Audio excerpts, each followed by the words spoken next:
Hey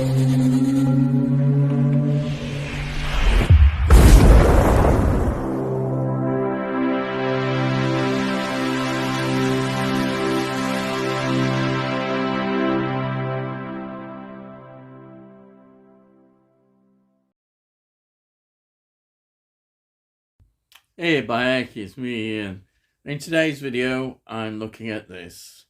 It is The Stranglers of Bombay from 1959. It's a Hammer film. Yes, I got this, another one from the Indicator sale. It's classed, I don't know, it's interesting because you see it down as an adventure, historical, thriller, horror. They still stick the horror in, and I can see why, because it is very sort of horrific in many ways, and which is where we would say horror is. It's a very dark tale as well, a dark film, and it's very impressive as well. Yes, it's directed by the wonderful Terence Fisher. Terence Fisher, of course, is just Hammer horror. Fantastic. Now, this is made in black and white, and all these sort of Hammer horror, original sort of Universal monster films that they did, Frankenstein, Dracula, The Mummy, The Werewolf, they were all done originally in bright technical colour, and of course Hammer was producing lots and lots of films all the time. It only really started to change more in into colour in the sort of mid 60s when they were producing things like Fanatic, which I've mentioned, that was in colour as well, and this stands out for many reasons. I think it's almost quite an odd kind of film as well, because it's not something that they've really delved into. It's also based on real, actual historical events. It's written by David Z. Goodman, and the source is obviously these historical events of 1829. Yep, it's the British Empire, and this is what it's about in India. Let me just go through a bit of the cast. Its main hero, the star, is Guy Rolfe. Numerous roles over the years. He plays Captain Harry Lewis, and he's really good. He's one of those solid English actors. He had a wonderful set of film career as well as TV work. Just, it's somebody that they could rely on easily in fitting these roles, and he's very good at these roles. Then you've got Alan Cuthbertson playing Christopher Connolly Smith. He's well, what a character he is. He's the real sort of, I suppose you've got to call him, he's not really the villain, but he's a very weak kind of character who's a bit pompous. He's pompous, and he thinks he knows everything, and there's a class thing, I think, as well there about the schools, and he plays it very well. I was looking what he was playing. You recognise his face. He's appeared a lot of supporting films and roles, but I always like bits of sort of interesting information from my viewpoint. He appeared in Fawlty Towers, 1975 episode, Gourmet Night. Gourmet Night was one of those great Faulty Tower stories. Yeah, he's in that. Yes, he's in that. Gourmet Night. Then we've got Andrew Crookshank playing Colonel Anderson, another very solid British actor, TV work and films, but ultimately it's TV that he's known for. Dr. Finlay's Casebook. It was a massive ratings hit at the time. It was just such a big series that it's incredible the impact, as I remember. I mean, I do remember it in the 60s, definitely being on the TV. It was a big thing. So he's in that. He's an important role in that. Then we've got another. You see the face, and you think, "Oh, I recognise that face." Now that is George Pastel, and he plays the baddie.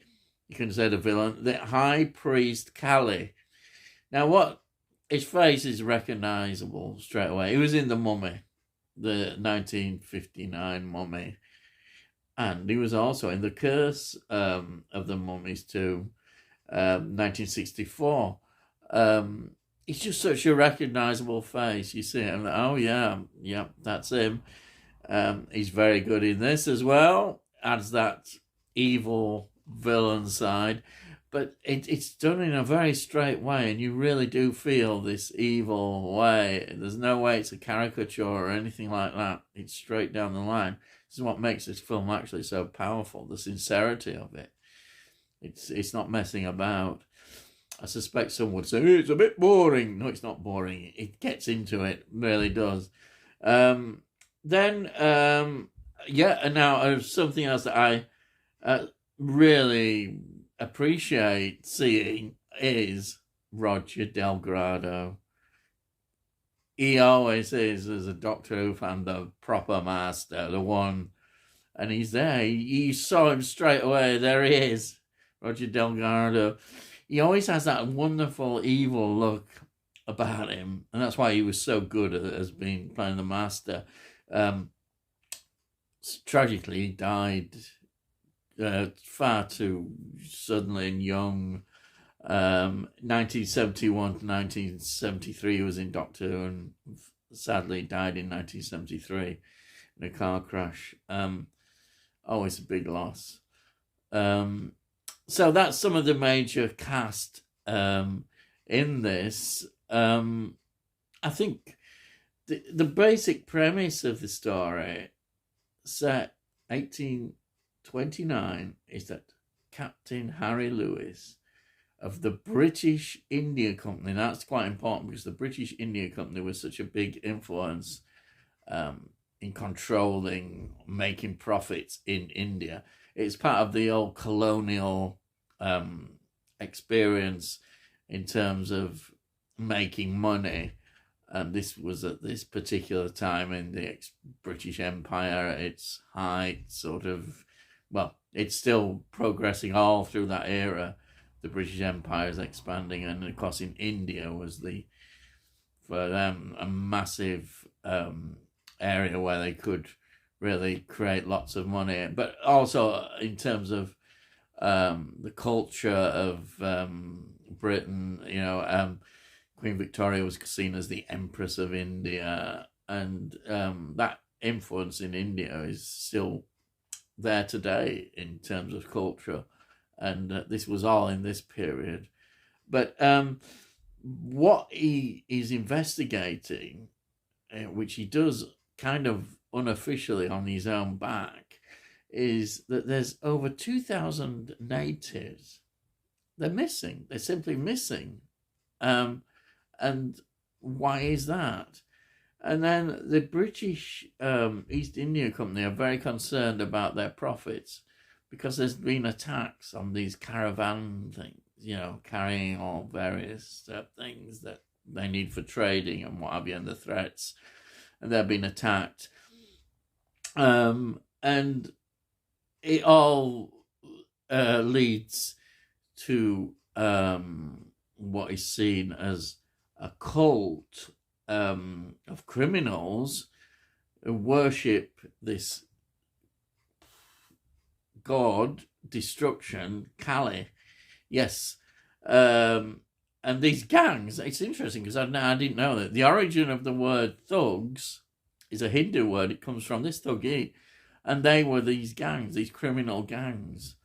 And they were involved in strangling, mutilations, not a very nice type that you want around, and were a real threat. And the East Indian Company were very aware that these were going to affect their profits. But then the disappearing Indian people that were just disappearing was something almost not talked about and swept under the carpet. And this is also a very serious matter. It's the one positive thing that we see from this, that they're actually showing concern. Well, Captain Harry does. He shows the concern. He thinks he's going to get the investigation, lead it, and be able to make a real proper effort to find out what's really going on. Unfortunately, so the old boys network, and there's almost this like kind of class snobbery which is all there. Captain Christopher Cuthbert Smith. Well, Christopher. Sorry, it's the names, isn't it? They always have these posh names, and he is absolutely useless. He is this Colonel Smith. That's it, Colonel Smith. He is useless. He is, and he thinks he's doing the right thing. And this is how the story develops and gets going, and we see what happens on that. Again, I'm not going to go into too much of the twists and turns of the story, but it's fascinating. It's really interesting. It absorbs you. I think some people won't find it absorbing. Honestly, I think some people may just think, "Oh, this is a bit dull." This is not. It's not dull at all. There's a lot of really, I think, very quite terrifying, frightening things happening going on here. Some of it because, obviously, in terms of censorship, has suffered, and that's why on this version we get one where they're putting together some of the scenes that were cut or were almost lost and put into the sort of. There is one where you get them all put in, which is the best version to see what the film should have been looked like, but obviously the censorship is a problem. But Terence Fisher, what a fantastic job he does. As I say, it looks like India. You think you are in India.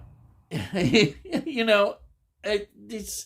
is the amazing brilliance of this man, that as a director he can create that. It's just, I don't know, I just sit there marvelling at this man on low budgets with the great actors, what effects they can manage to put together. And they even use stock footage. This was quite controversial, and it is seen at the time. We get a scene where there's this mongoose and a snake fighting. Yes, it's really wow, it stands out. But this is actually a bit of stock footage which he inserted in, but you wouldn't know it looks like that. These are the kind of shortcuts they had to make because they're on a limited budget, and yet they're superb. And the torture scene, there's one particular one which did come into a lot of trouble with the censors in terms of the mutilation involved. It's shocking.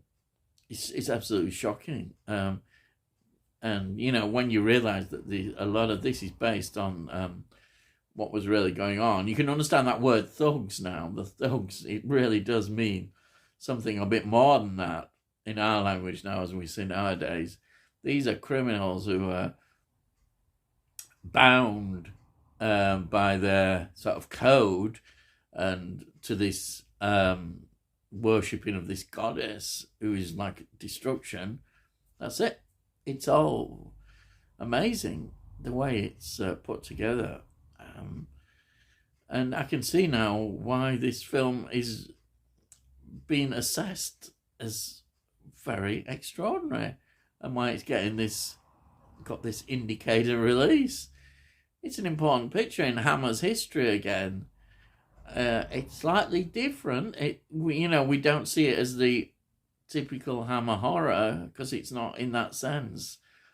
It's just the horror of what is going on screen. That is horrific, and that's why I think you can put it as a horror. And the fact that it gives the sense of adventure as well, and that sort of with a thriller put in, it's just amazing. You think, I just can't believe it. These films on such low budgets are able to produce such brilliant work like this. And again, I can't underestimate how brilliant Terence Fisher is. He's just what a director, and this is a good example of that. So I would recommend this film. Yeah, if you're a Hammer film person who really likes to look at the history of Hammer and see what directions it was in, then this is a great film. I say it's on the Indicator label sale. I got it quite cheap again, and it's worth it. I say, look, here we are. And there's all the extras on there. There is some really nice extras. Just amazing. Oh. Sorry, I haven't dropped it. No, again. Yes. Anyhow, there we are. But there we are. Can you see? Yeah. There's the disc, and there's the usual adverts for some of the other releases. But I would recommend this, undoubtedly. So I won't drop it, honest. No, that's it. That's all I've got to say, really. So if you enjoy these videos, please subscribe, because then we'll let you know when I produce them. And I say it doesn't cost out. It's all free. And if you like it as well, that helps with all the algorithms and all that stuff. Well, people perhaps, hopefully, will get to see some of my videos. I hope so, and they'll like them. And then hopefully you will comment as well. I'd love to hear your views on these things. And maybe you've seen this film, got it on a sale as well. You can't beat these old wonderful films. And Hammer was just great at doing them, and I can't speak highly enough. I really can't. So, all I've got to say is, I'll see thee again.